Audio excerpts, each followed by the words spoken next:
That's right. Back at it again, Full Custom Hot Dog here, doing a different type of video. This is a response video to the homie Sega CD Universe. If you don't know him, go check him out. Talks a lot about movies, throws up some game stuff too. He does a little bit of airting, but he called me out in a video saying, hey, here's my favorite videos, and I'm tagging in these video YouTubers to do a response. And I've never done anything like this, so this opportunity is pretty cool and exciting.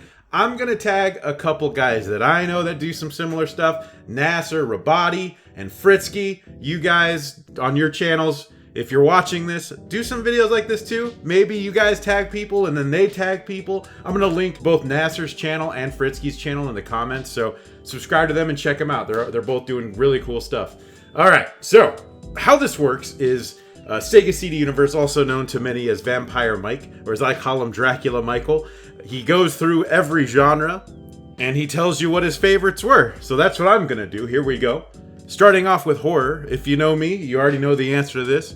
Phantom of the Paradise. Some people were probably thinking Mandy. However, that's in my top 3. But number 1 will always be Phantom of the Paradise, as it reignited my love for music, which in high school I kind of gave up on, and it got me back, and it made me just really passionate about film, period. I think that's the movie that sort of made me go, wow, there's some really crazy stuff out there, and I need to dig. The rest of this list, however, was kind of difficult, because I tried to pick things that weren't part of the horror genre. So it wasn't like, oh, favorite comedy, but I didn't want to go like horror comedy. So I tried to stay straight to whatever the genre is. So the next one is animated. My favorite animated movie this was kind of easy because I don't care for a lot of animated movies, especially now that we're in the CG days. Computer graphics don't do it for me. Memes aside, like Shrek memes, Minion memes are pretty haha funny, but animated movie, I love traditional 2D animation. It's got to be Akira. The GOAT of animated films, still holds up, still is absolutely beautiful, especially with the new 4K transfer. I think it looks great, sounds great, etc., etc. But as a film itself, it's just a wild blast, and you get a lot of buck wild body horror, which I absolutely adore. Next, favorite action movie. So initially I thought Samurai Cop, but I do love that movie so much, but I wanted to stay straight and to whatever the genre is. And while Samurai Cop sets out to be an action movie, it's arguably a comedy, in my opinion. So I chose Drive. Maybe it's not known as a heavy action movie, but there's enough action in there, I think, that it should qualify if it does not. And I will argue, because the action in there is pretty meaty. You get a dope car chase, a buck wild scene in an elevator,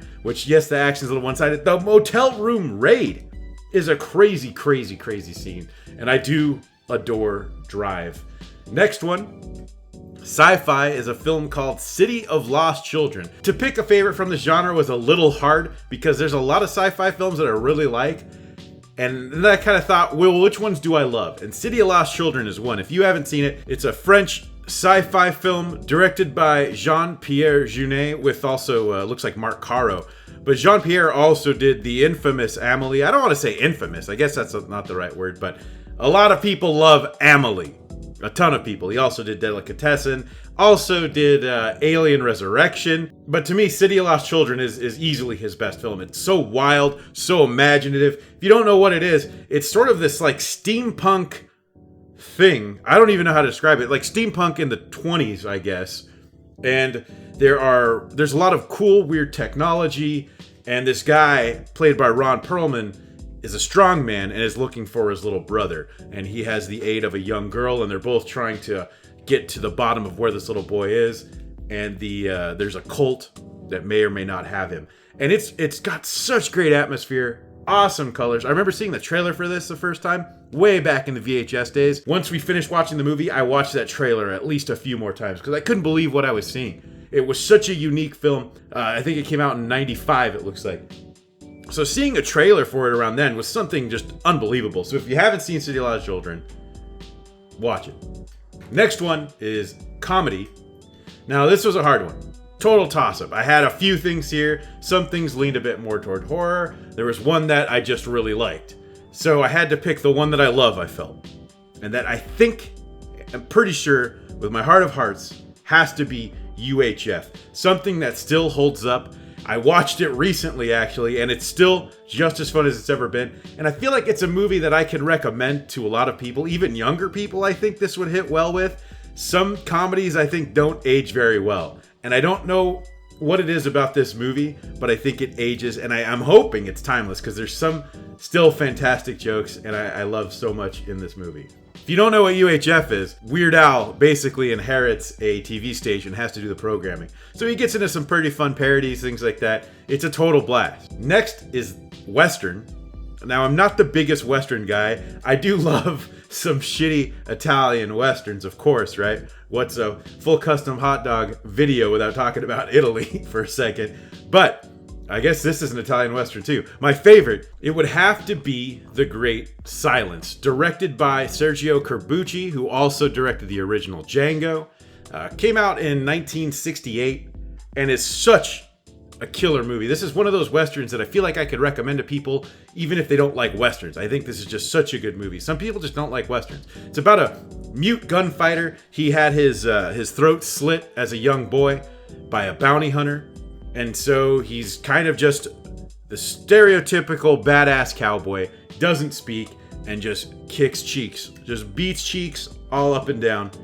And the ending is completely heartbreaking. You also have Klaus Kinski in this movie. I know there's a lot of people who love Kinski, so that's another reason to watch this movie besides it being completely rad. And again, I recommend this to anybody who at least wants to dabble, or maybe they're thinking, hey, I should give Westerns another chance. Comic book movie was an easy one for me. My favorite is The Watchmen. I think it's a great adaptation. Yes, the ending is different, but I think it works better in the context of the film. The graphic novel is an absolute classic, a total banger, and I think the movie is great too. You really feel all the scenes that you're supposed to feel anything in. The stuff with Dr. Manhattan absolutely hits home and hits hard. The Rorschach stuff, everything hits in this movie perfectly, I think. Some of the action feels a little exaggerated, I think, but again, in the context of the film, I think it works. There's so many great scenes, so much. I hope that movie is a timeless classic, because I will stand and fight and say that it's probably one of the best comic book adaptations of all time. I don't know. Don't at me in the comments, or do. Let's battle. So the next genre is romance. So initially, I picked Vanilla Sky, and that was my go-to. I do see it as a romance film, even if by the end, it's not a romance between two people.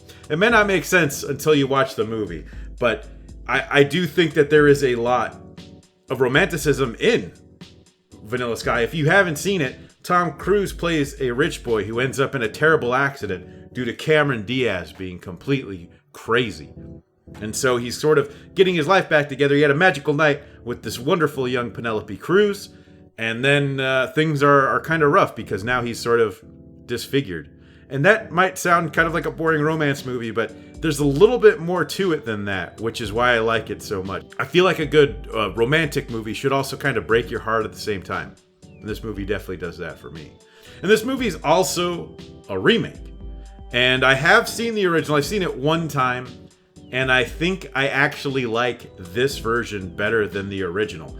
I don't know if I've heard people really discuss which one they liked more, but I will stand by that I do like Vanilla Sky more.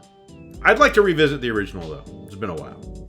Next up is an adventure movie. I always think this is kind of a weird genre. I had to kind of look up films that I thought to see if they were adventures. I feel like action and adventure are so close together that the lines get a little blurred. But I guess an adventure movie would mean that they're going on some kind of quest or traveling, while action just refers to fights and guns? I don't know. So my pick was The Fall.